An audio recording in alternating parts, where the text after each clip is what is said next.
믿습니다. 오늘 본문의 말씀 의지하여 영혼 구원 세 번째 시간, 한 영혼을 위하여. 한번 따라 봅시다. 한 영혼을 위하여. 다시 한번요. 한 영혼을 위하여. 다시 한번요. 한 영혼을 위하여.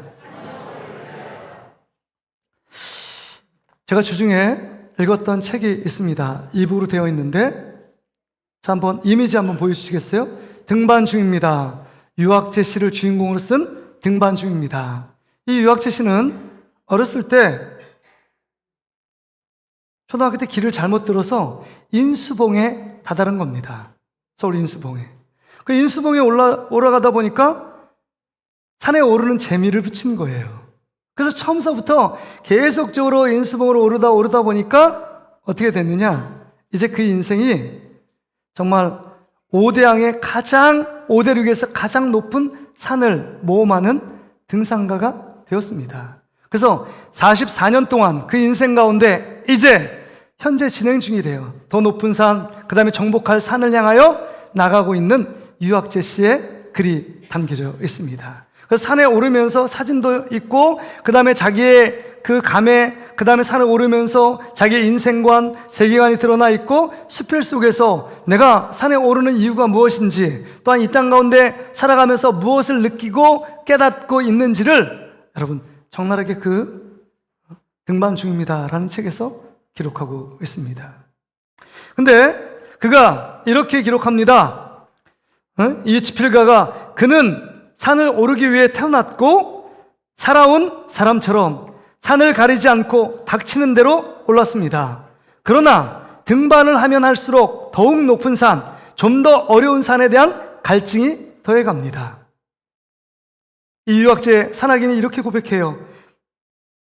내게 산은 마시고 또 마셔도 해결되지 않는 목마름이었습니다. 그것을 해결하기 위해 해결하는 일에만 온 정신을 집중해 온 것이 지금 44년이 되었습니다. 이 책을 통해서 저는 유학재 그 산악인의 지칠 줄 모르는 등반 열정을 볼 수 있었습니다. 여러분의 어떤 열정이 있으십니까? 어떤 거를 하면 자다가도 벌떡 일어나 나 이거 하면 기쁨이 충만한 뭔가 하고 싶은 열정이 있으십니까? 지금 시대의 우리 젊은이들, 청년들은 뭔가 하고 싶은 마음의 소원들이 별로 없습니다. 그게 이 시대의 어떤 절망적인 상황일 수 있겠습니다.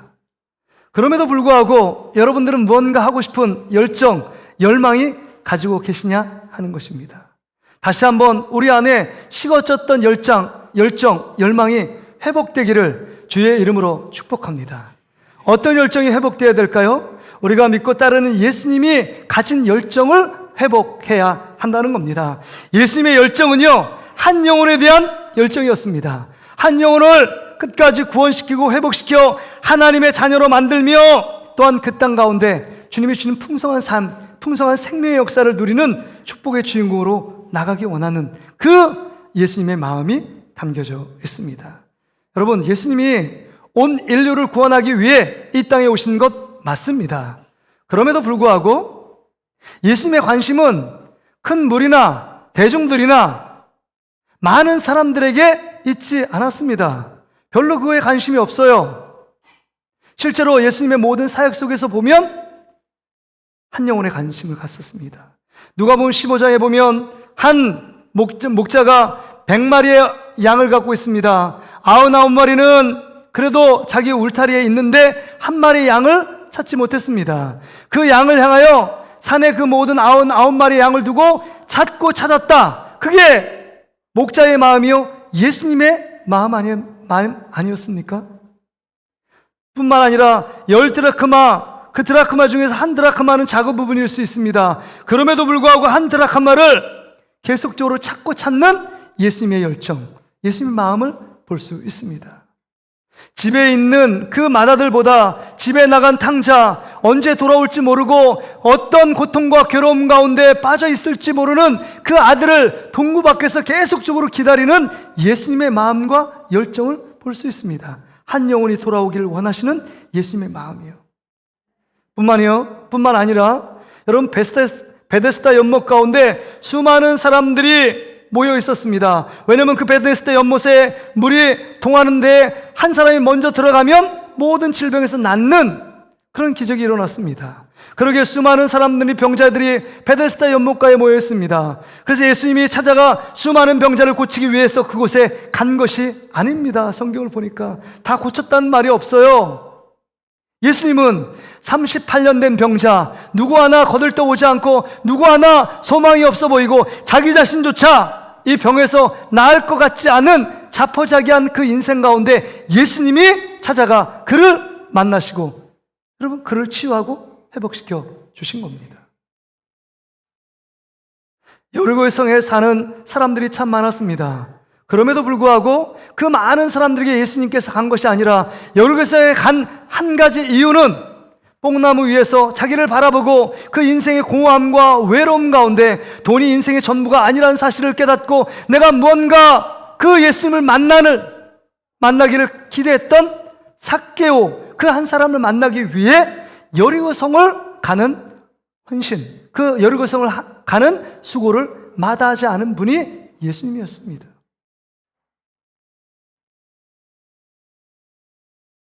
예수님을 지켜보는 많은 바리새인과 서기관들이 있었습니다.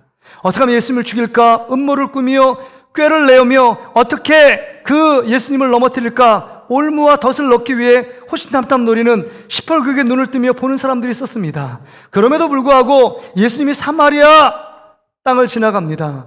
정말 이방인의 땅이요, 정말 저주받은 땅이요, 그 땅을 향하여 갑니다. 간 이유는 다른 것 없습니다. 수가성 여인, 이름 없는 한 여인을 만나 구원하기 위하여 그 여인을 찾아간 것입니다. 그것도 12시에 그 땡볕에 야곱의 우물가, 그 우물가를 지키며 그 여인을 만나기 위해서 기다렸습니다. 많은 사람을 만나서 구원하기 위해서가 아닙니다. 그 여인 한 영혼을 만나 복음을 전하고 구원하기 위해 영원한 생명수 되시는 나 자신 예수 그리스도를 주기 위하여 그곳에 허겁지겁 달려가신 겁니다. 여러분, 이런 관점으로 본다면 예수님은 대중들에게 관심보다는 한 영혼에 관심이 있었습니다. 한 영혼 안에 인류 전체가 들어있다는 것을 알고 있습니다. 인류 전체의 구원은 한 영혼으로부터 시작된다는 것을 예수님이 알고 계셨기 때문입니다. 그러기에 한 영혼의 가치와 인류 전체의 가치는 동일한 것입니다. 99마리 양이나 한 잃어버린 양이나 동일한 가치를 갖고 있고 동일하게 사랑하셨습니다. 그렇다면 여러분 지구상에 여러분 자신 여러분 손을 오른손으로 한번 대보세요. 가슴에다. 여러분 혼자 지구상에 남아 있다고 하더라도 여러분이 죄 가운데 있는 여러분들이 지구상에 생존해 있는 사람이 유일한 한 사람일지라도 예수님이 이 땅에 오셔서 십자가를 지셨을까요? 여러분 안 지셨다라고 생각하는 분 한번 손 들어보세요.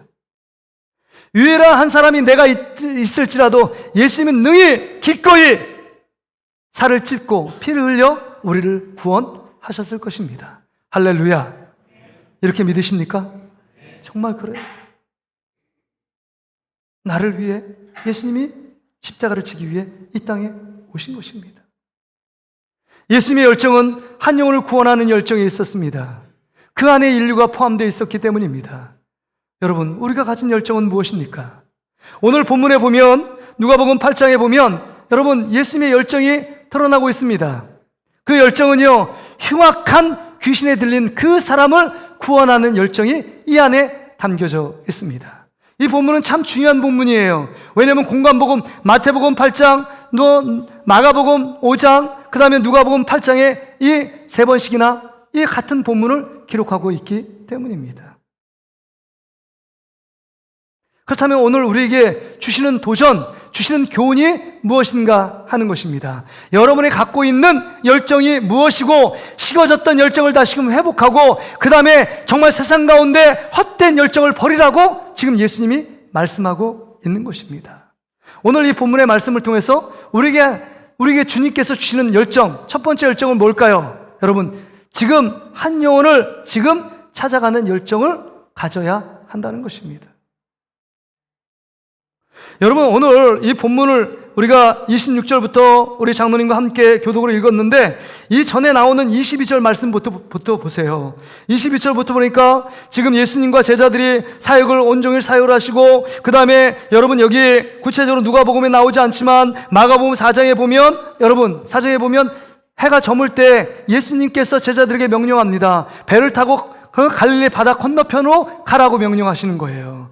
여러분, 저녁은요 쉴 시간입니다. 편안한 안식인 시간입니다. 여러분, 오전 오후에도 이랬다면 저녁에 식사하고 좀 몸을 닦고 그 다음에 휴식을 취해야 되는 게 마땅하지 않습니까? 내일 아침을 위해 준비하는 시간 아닙니까? 근데 예수님께서 제자들에게 지금 허벅지겁 채비해서 지금 갈릴리 바다 뭔가 큰일이 있는 것처럼 건너편으로 가자는 것입니다. 예수님의 명령이기 때문에 뭔가 급하고 중요한 사람을 만나야 되는구나, 아니면 어떤 급하고 중요한 사건이 있구나 직감하는 것 아니에요? 평상시에 그런 일을 명령하시지 않은 예수님이 자기들에게 명령했다면 그 명령에 순종하여 배를 타고 갈릴리 바다로 나갑니다. 근데요, 웬걸이요, 뜻밖의 예수님이 명령했으면, 그 명령에 순종했으면 정말 잔잔한 바닷속에 목적지까지 안전하게 가야 마땅하지 않을까요? 그런데 여러분, 광풍을 만났습니다. 엄청난 태풍을, 파도를 만나서 이 배가 침몰일보 직전에 있습니다. 베드로, 요한, 야고보가 갈릴리 바다에, 여러분 그 뱃사공 아니었습니까? 그럼에도 불구하고 그들이 가진 기술로 광풍을 이겨낼 수 있는 힘과 지혜와 능력이 없었습니다. 죽음 앞에 속수무책으로 다가오고 있는 그 모습 앞에 궁여지책으로 고물의 앞에 잠자고 있는 예수님을 깨우잖아요. 예수님이 일어나셔서 바람과 파도를 잔잔케 하신 위에 믿음이 왜 적은 자들아 왜 의심하느냐 말씀하시잖아요. 그리고 그 생명을 보존하여 건너편에 갔습니다. 어찌어찌 건너편에 갔어요. 그 밤에 건너편에 가서 그 다음 벌어진 일들에 제자들이 광풍을 만난 것보다 더 충격적인 사건을 경험합니다. 그 사건이 뭐예요? 전혀 인간 취급받지 못하고 인격이 파멸로 치닫고 흉악한 귀신 들려 사람과 함께 살지 못하는 그 귀신을 고치기 위해 예수님이 갔다는 것입니다. 여러분, 이해가 됐어요? 그냥 성경을 보니까, 무심코 보니까 그게 그냥 뭐 그럴 수 있지, 예수님이 사랑이 있으니까 라고 했지만 제자들의 입장에서 보면 너무 충격적인 사건입니다. 어떻게 자신의 목숨값을 정말 위태한 지경, 우리가 다 죽을 수 있는 위태한 지경을 뛰어넘어 이 한 귀신 들린 사람, 다른 사람에게 멸시받고 혐오하고 모든 사람이 두려워하고 마을 사람들이 다 사나운 짐승처럼 울부짖고 모든 옷을 벗고 무덤가에 살고 때때로 마을 사람들에게 해코지를 해서 마을 사람들이 그 사람을 여러분 사슬로 메었다고 하잖아요. 근데 귀신이 엄청난 힘으로 그를 억어해요. 정말 그 쇠사슬을 끊었다고 하잖아요. 사람들이 감당할 수 없는 사람이에요. 그런 사람을 예수님께서 찾아가셨다는 겁니다. 이게 제자들에게 충격으로 다가왔을 거예요. 진짜 유명한 사람, 진짜 구원만 할 사람, 이스라엘 위해서 무언가 열심히 있는 사람, 헌신한 사람을 위해 찾아가서 그 밤에 정말 죽을 병을 고친다면 제자들이 이해했을지도 모릅니다. 그런데 귀신 들린 그 한 영혼을 향하여 예수님이 달려갔다는 거예요. 근데 여러분, 한번 생각해 보세요. 귀신 들린 사람은 그 저녁에도 있을 거고 그 다음날 아침에도 있을 겁니다. 이거 허벅지고 그렇게 속해 그렇게 길을 재촉하여 저녁에 갈 일입니까? 광풍까지 만나서 예수님이 광풍을 만날 걸 모르셨을까요? 아셨을 겁니다. 전능하신 하나님 아닙니까? 예수님은 다 아셨을 겁니다. 그럼에도 불구하고 이 광풍을 만나고 그 저녁에 그렇게 급히 서둘러 이유가 무엇일까요? 그 영혼을 그렇게 빨리 찾아가 치료하고 회복시킬 이유가 무엇이냐 하는 것입니다. 여러분 같으면 그러시겠어요? 그럴 능력 있고 그럴 힘이 있다면 그냥 아침에 가서 시간 날 때 그 귀신들 뭐 고쳐주면 감사하고 안 고쳐주면 안 되는 건 말고 뭐 이런 마음 아니었을까요? 근데 여러분, 예수님 마음은 너무 시급했습니다. 너무 촉박했습니다.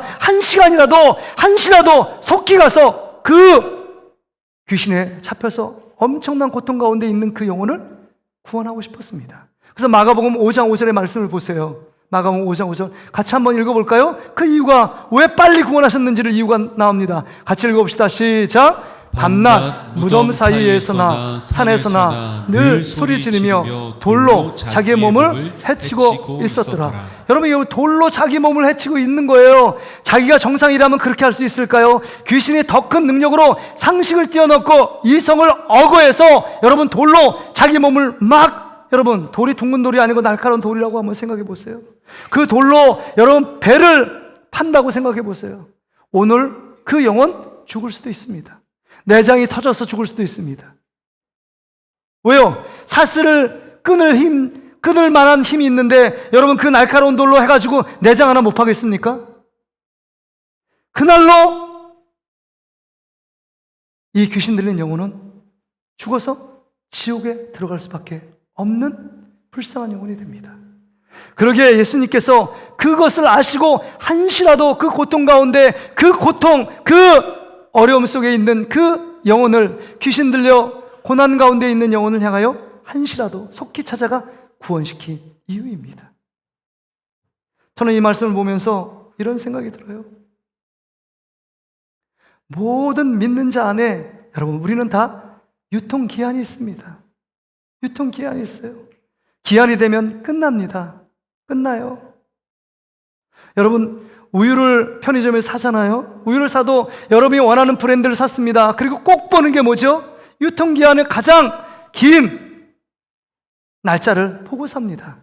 근데 냉장고에 놓고 하다가 여러분 나도 모르게 시간이 기한이 찼어요. 그러면 유통기한 지난 거 먹습니까? 대부분 다 버립니다. 이유는 뭐예요? 유통기한이 지났기 때문입니다. 유통기한이 지난 것을 먹으면 배탈이나 설사가 날 수 있는 것 아닙니까? 식중독에 걸릴 수 있어요. 그러면 유통기한이 지난 건 폐기 처분할 수밖에 없습니다. 편의점도 보면 기한이 지난 거 다 폐기 처분해요. 여러분 우리 인생이 기한이 있습니다. 살아 호흡하고 숨쉬는 기한이 있습니다. 그 기한이 끝나면 우리도 폐기돼요. 예수 믿는 사람은 천국에 들어가고 믿지 않는 사람은 지옥에 들어간다는 것이 하나님의 법이요 하나님의 심판 아닙니까? 여러분 우리가 복음을 전해야 될 대상도 계속 기다려주지 않는다는 사실입니다.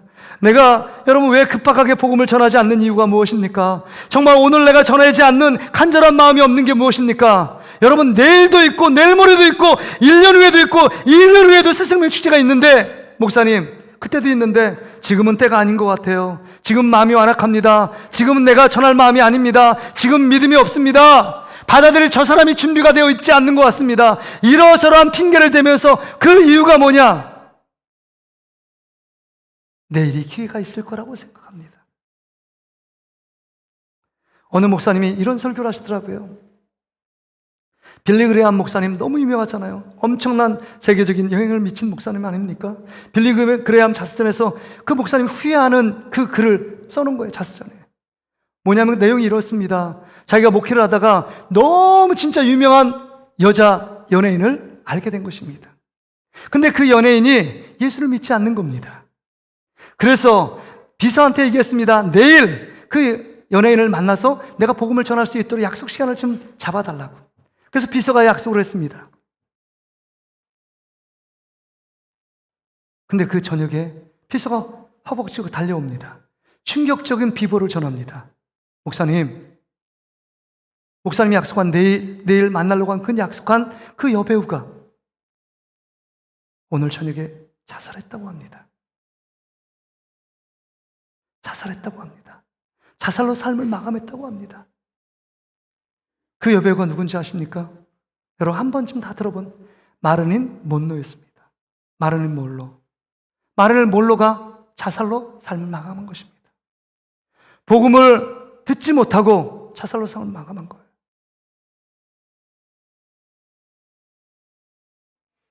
여러분의 자녀들이 내일이 있을 거라는 누가 장담할 수 있습니까? 장담할 수 없어요. 기한은 하나님께 달려 있는 것입니다. 그러기에 예수님의 마음을 품고 예수님께서 그 저녁에 제자들도 피곤하고 예수님도 피곤했습니다. 얼마나 피곤했는지 고물에서 파도가 치는데도 깨어나지 않습니다. 제자들이 흔들어 깨웠습니다. 그럴 정도로 예수님이 육체적으로 피곤하셨어요. 그럼에도 불구하고 그 저녁에 시급하고 급박하게 한시라도 시간을 아껴 그 고통 중에서 돌로 자기 몸을 상해하고 언제 죽을지 모르고 언제 생명이 끝날지 모르는 그 귀신 들린 한 영혼을 예수님께서 찾아가 만나시고 치료하고 회복시켜 하나님의 자녀로 세워주신 것입니다. 여러분이 복음을 전해야 될 태생자들이 지금 안전합니까? 내일도 안전할 거라고 생각하십니까? 내년에도 안전할 거라고 생각하십니까? 내후년에도 안전할 것입니까? 평생 안전할 거라고 생각하십니까? 착각입니다. 착각이에요.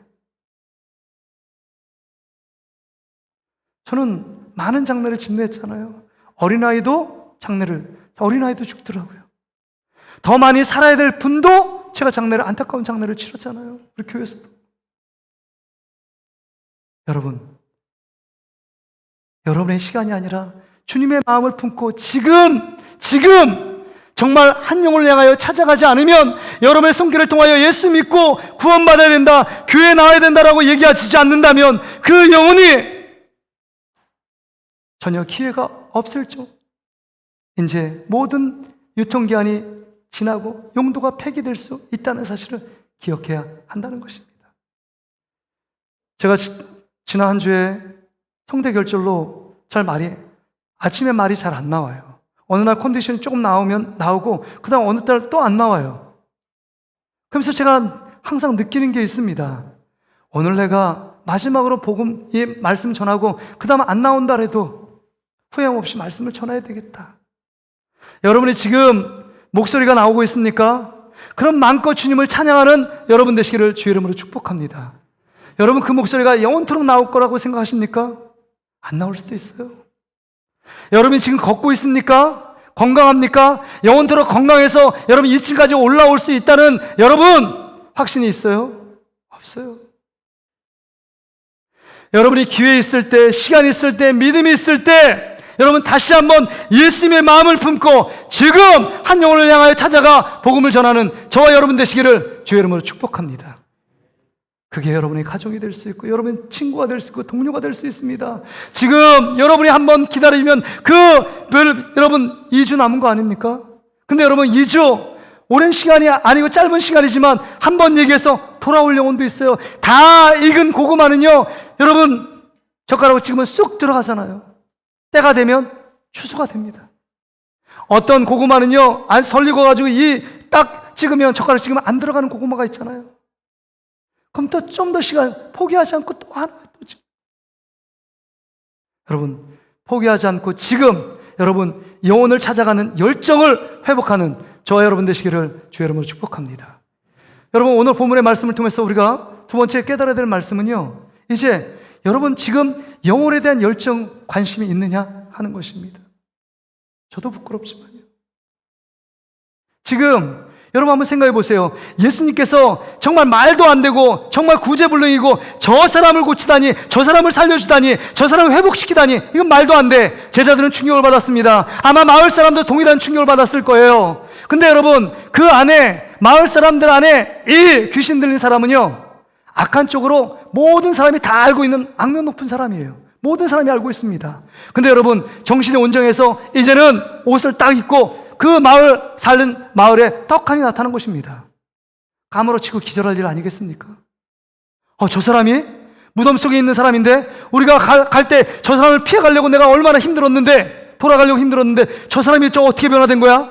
이 변화된 모습을 보며 예수님 앞에 예수님이 됐다라고 말하고 예수님이 나를 고쳤다고 말하고 예수님이 나를 변화시켰다고 말한다면 여러분 마을 사람들 중에 여러분이라면 여러분 어떻게 되겠습니까? 여러분 인생 가운데도 예수님께 나아가 예수님 내가 어떻게 구원을 받을 수 있습니까? 내가 인생의 문제, 여러 육체적인 질병 가운데 있는 이 질병의 문제를 어떻게 고칠 수 있습니까? 내가 정말 내 힘으로 도저히 감당할 수 없는 인간의 문제를 놓고 있는데 주님 이 문제 해결해 주십시오 라고 주님을 의지하며 주님께 엎드리며 주님 앞에 더 가까이 나아가 주의 말씀을 더 듣기 위하여 주님을 머물러 세워야 되는 것 아닙니까? 주님을 가셔도 붙잡아 놔야 되는 것 아닙니까? 그런데 여러분 오늘 본문에 보면 충격적이게도 여러분 37절 말씀을 보세요. 37절. 여러분 37절 말씀 보세요. 여기 한번 읽겠습니다. 자, 화면에 나와요. 37절 같이 읽습니다. 시작. 거라사인의 땅 근방 모든 백성이 크게 두려워하여 예수께 떠나시기를 구하더라. 예수께서 배에 올라 돌아가실세. 지금 거기 있는 마을 사람들이 예수님을 붙잡아서 3박 4일 부흥회를 해도 시원찮을 판에 예수님을 밀어냅니다. 예수님을 거절합니다. 예수님 필요 없다는 거예요. 예수님 빨리 내 마을에서 떠나라고 재촉하고 있습니다. 이게 여러분 가당한 말이에요? 이게 어떻게 이런 일이 벌어졌습니까? 예수님이 떠나고 예수님을 거절한다는 건 무엇이에요? 구원받을 수 없다는 것입니다. 영생을 얻을 수 있는 여러분 가능성이 1도 없다는 것입니다. 예수님 믿을 가능성이 없어요. 이건 마치 나사렛 동네에 예수님께서 그 고향에서 말씀을 전할 때 그 마을 사람들이 목수의 아들로 알고 예수님을 배척하고 떠난 것입니다. 예수의 말씀을 받아들이지 않습니다. 그래서 벼랑으로 쫓아버려요. 지금 여러분의 인생 가운데 살아도 예수님이 없으면 죽은 인생 아닙니까? 우리가. 근데 예수님을 배척하고 예수님을 거절하고 예수님을 받아들이지 않는 이 거라사 지역의 사람들의 모습을 봐요. 얼마나 어처구니 없습니까? 얼마나 어리석습니까? 예수님이 그곳에 있어야 영원한 생명을 얻고 정말 천국의 그 기쁨과 감격을 누릴 수 있는데 그들이 어떻게 예수님을 떠나가라고 떠밀고 있는 것입니까?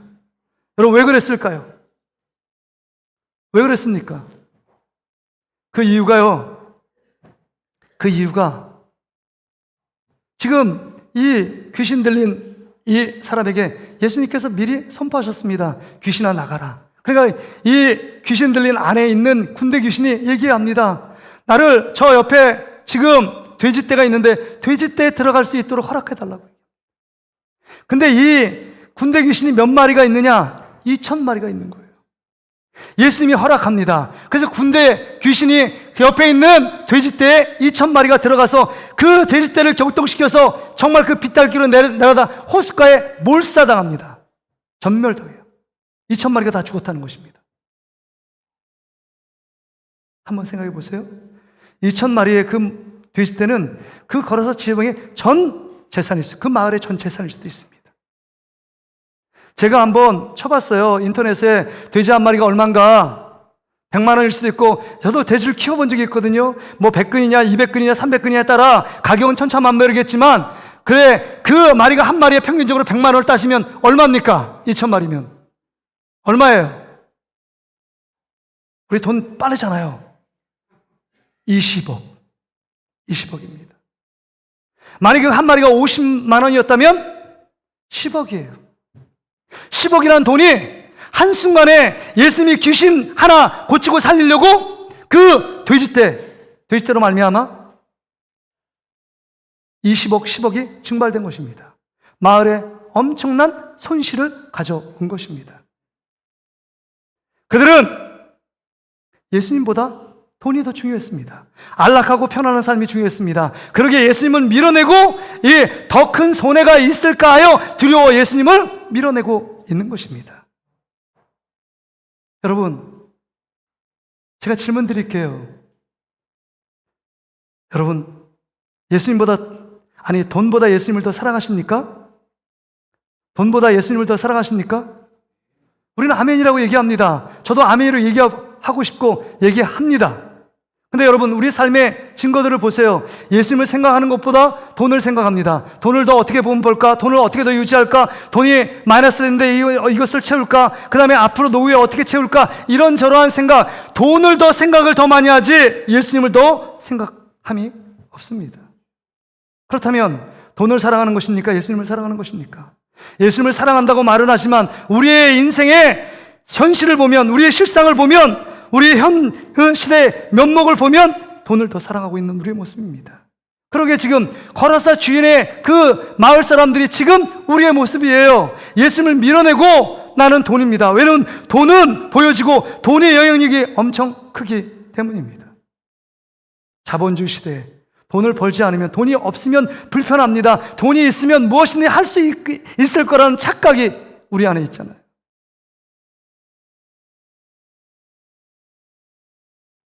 근데 여러분, 예수님은요 10억, 20억이 눈에 보이지도 않았습니다. 이 한 영혼, 정말 돌로에 고통당하여 오늘 죽을지 내일 죽을지 지금 죽을지 모르는 그 영혼을 구원하고 영원한 생명을 누리게 하잖아요.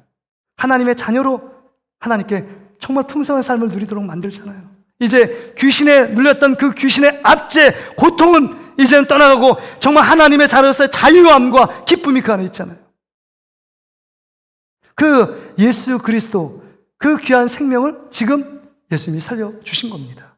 근데 여러분, 그 영혼을 살리는 게 20억밖에 안 되겠습니까? 10억밖에 안 되겠습니까? 우리 영혼은 천하보다 귀한 영혼이라 하죠. 왜 천하보다 귀하다고 말합니까? 우리 하나님이 뭐라고 해요? 예수님의 십자가의 생명값을 지불하여 우리를 구원했기 때문입니다. 그러니까 우리는 예수님의 생명값을 지불하여 구원받은 하나님의 자녀입니다. 믿으십니까? 그렇다면 여러분, 다시 한번 생각하면 이 논리에서 예수님의 생명값은 얼마입니까? 예수님의 생명값, 하나님의 아들이고 하나님 되시는 예수님의 값은 20억입니까? 10억입니까? 100억입니까? 1000조입니까? 몇 조입니까? 벨루리스 아닙니까? 가치를 측량할 수 없는, 가치를 따질 수 없는, 측량할 수 없는 분이 예수 그리스도 아닙니까? 근데 그 예수 그리스도 하느님 보좌를 버리시고 이 땅 가운데 이 땅에 오셔서 우리를 구원하셔서 하나님의 자녀 삼아 주시고 이 귀신 들린 영혼을 고쳐 주신 것 아닙니까? 그렇다면 여러분, 우리는 예수님의 생명값을 받고 있는 우리들이 그것 때문에 우리가 구원받았고 그 사랑을 받고 있는 우리들이 여러분, 가진 돈을 갖고 사는 것이 아니라 가진 돈을 갖고 하나님 주신 돈을 청지기적으로 주님의 영광을 위하여 한 영혼 구원하기 위하여 사용해야 마땅하다는 말씀을 하고 있는 것입니다. 아마 이 거라사 그 지역의 마을 사람들이 10억, 20억 손해를 보았지만 예수님, 우리가 어떻게 삶을 살아갈까요? 라고 한다면 10억, 20억이 아니라 그 인생, 그것과 비교할 수 없는 예수님을 믿는 믿음이 있었고 예수님의 은혜를 받고 그 삶이 온전히 다 달라졌을 겁니다. 이방 땅에 복음이 퍼지고 예수를 만난 사람은 돈을 손해보더라도 예수님을 붙잡습니다. 아무리 내가 고통이 찾아와도 예수님을 놓지 않습니다. 제가 전에 교회에서 선교 담당을 할 때 1년에 2차례, 3차례 선교를 갔었습니다. 대부분 후진국을 갔었는데 베트남, 인도네시아, 우리보다 못 사는 베트남, 인도네시아, 필리핀, 케냐 이런 단기 선교를 갔습니다. 동남아시아 지역은 짧게는 7박 8일, 많게는 9박 10일. 근데 케냐 같은 경우는 13박 14일. 거의 2주를 갔습니다. 구정을 끼고. 근데 제가 알게 된 사실이 있어요. 그래서 케냐는 1년에 2009년부터 2011년까지 3번, 1년에 한 번씩 3번을 갔었는데요. 거기는 가는데 하루, 오는데 하루니까 여러분 한 2주 시간을 내야지만 할 수 있습니다. 근데 팀을 한 4팀, 5팀을 꾸려가요. 첫 번째는 의료선교팀이요. 그래서 내과, 소아과, 그 다음에 치과, 한의사 이런 분들이요. 저기 개원 원장들을 데리고 갑니다. 그리고 미용사요. 미용에 진짜 전문 직종에 있는 2분, 그 다음에 교회에서 배운 미용사들 한 5, 6명, 그 다음에 어린이 사역팀, 그 다음에 여러 가지 정기라든지 관리, 특별한 관리 하시는 그런 분들을 모시고 갑니다. 근데 제가 그 이후로 알았는데 어떤 여집사님이 전화가 왔어요. 목사님, 이번에 케냐 가시죠? 네, 갑니다. 우리 남편 치과 원장인 거 아시죠? 그분 이번에는 꼭 가지 않도록만 좀 만류하고 회유해 주세요. 협박해 주세요. 이렇게 얘기하시는 거예요. 아니, 집사님, 그 치과 원장 그 집사님 벌써 지원서 썼습니다. 그 돈도 다 냈을 거리요? 회비 다 내고 비행값 다 냈을 거리요? 왜 그러시는데요? 목사님, 지난 2년 가고 그 다음에 인도네시아 가고 베트남 가서 지금 그 치과를 문 닫고 2주, 1주 막 했는데 단골도 떨어지고 손해가 몇 천만 원입니다. 요번에도 가면 더 큰 손해가 나타납니다. 그러니까 목사님, 한번 그분 우리 남편 좀 잘 설득해서 요번은 좀 가지 않도록 좀 해달라고. 그래서 제가 그 집사님한테 물어봤어요. 집사님, 이런데 손해를 보시는데 왜 가시려고 하냐고. 목사님, 손해는 괜찮아요. 그러나 요번에 저 마지막으로 요번에 갔다 오고 또 손해보겠습니다. 이러는 거예요. 그리고 막 병원에다가 의료 선교사 하고 찬양 틀어놓습니다. 그래서 내가 물어봤어요. 집사님, 왜 이렇게 손해를 보면서 꼭 이렇게 단기 선교를 가야 되냐고. 목사님, 내가 예수님 만났고 예수를 통해서 구원받았는데 그 감격과 기쁨을 알고 내가 치과하면서 발치하면서 이 썩은이 하나 뽑아주면 그 아이들이 정말 그 어른들이 밝게 웃는 그 모습 보며 나하고 한번 사진 찍자고 그렇게 얘기하는데 그 해맑게 웃는 영혼을 보면서 예수님을 보는 것 같다고. 그 아이의 모습을 보면 예수님을 보는 것 같다고. 이런 얘기하는데 제가 막 눈물이 나더라고요. 목사님, 제가 그 맛을 아는데 내가 어떻게 안 가겠냐고. 내가 돈은 앞으로 벌어도 되고 이거 손해봐도 우리 굶어 죽지 않습니다. 앞으로 하나님 채우실 거 채우지 않아도 저는 감사합니다. 이게 진짜 예수님 만난 사람의 모습 아닐까요?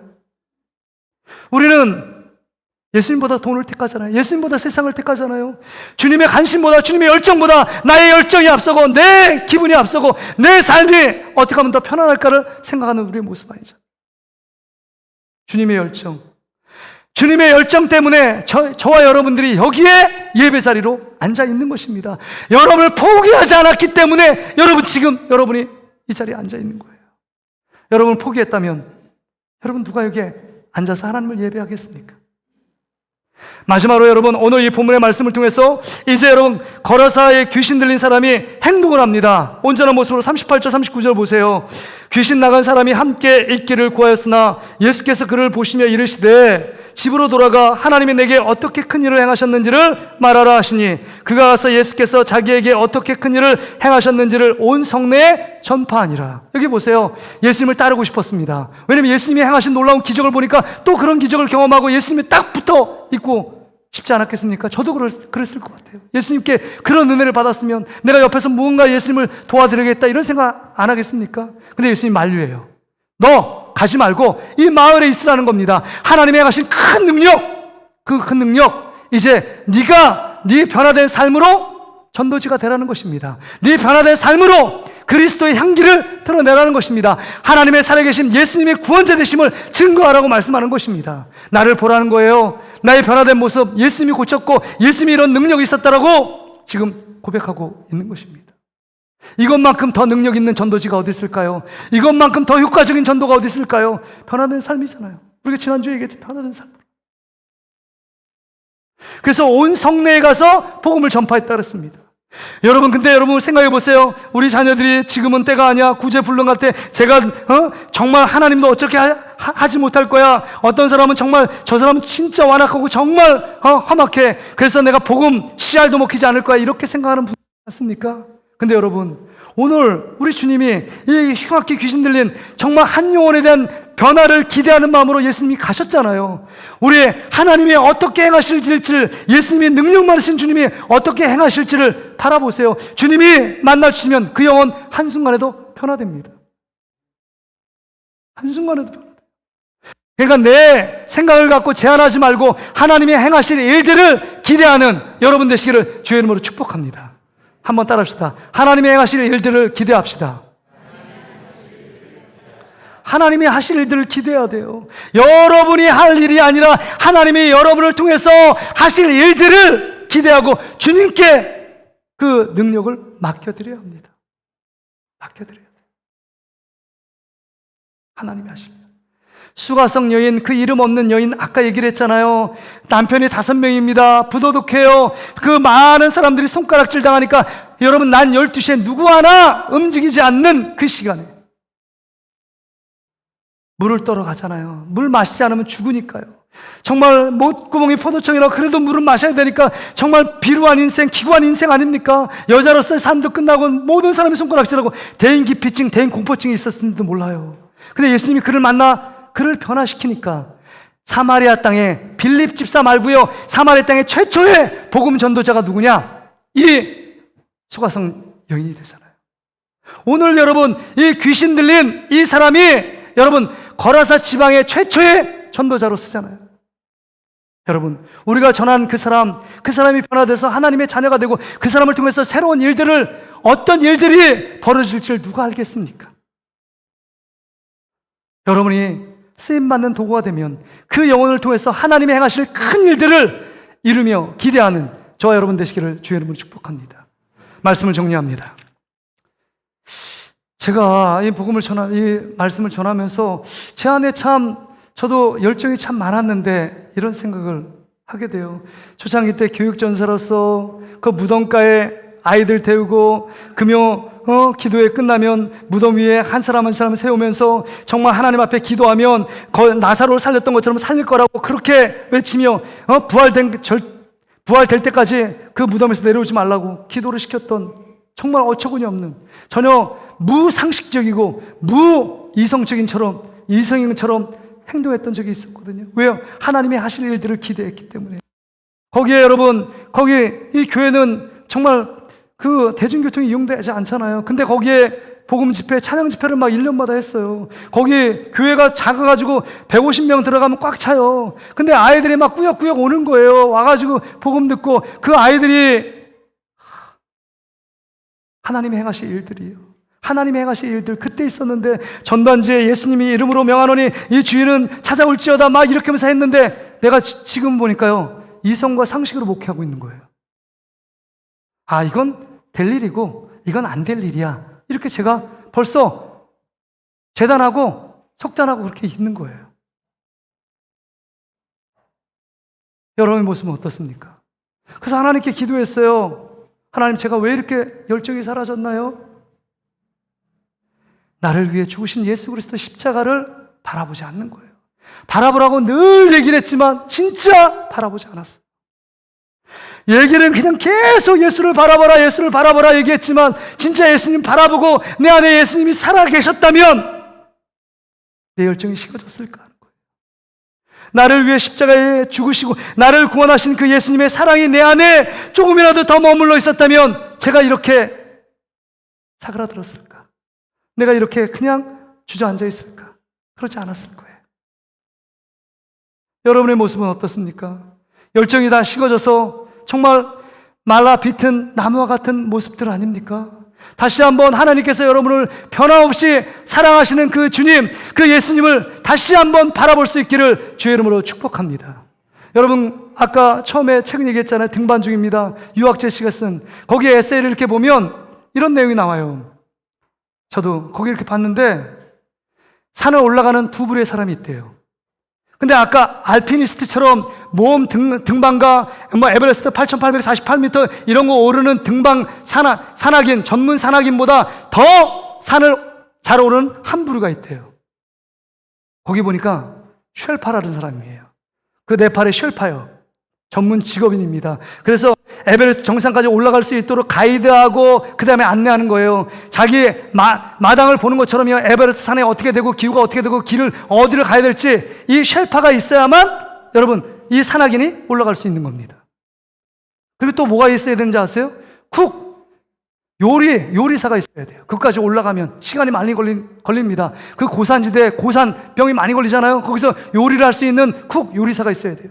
또 뭐가 있었느냐? 포터가 있어야 합니다. 왜냐면 여러분 텐트도 지고요. 그 다음에 여기 침낭도 있고 그러지 않으면요 다 얼어 죽어요. 얼음들이. 그러니까 여러분 이 포터가요, 짐꾼이요, 거기에 사진 나오는데 이게 쭉 해가지고 거기에 가냘픈 사람이 늘 하니까 120에서 150kg를 들고 산을 올라가는 거예요. 평지도 아니고.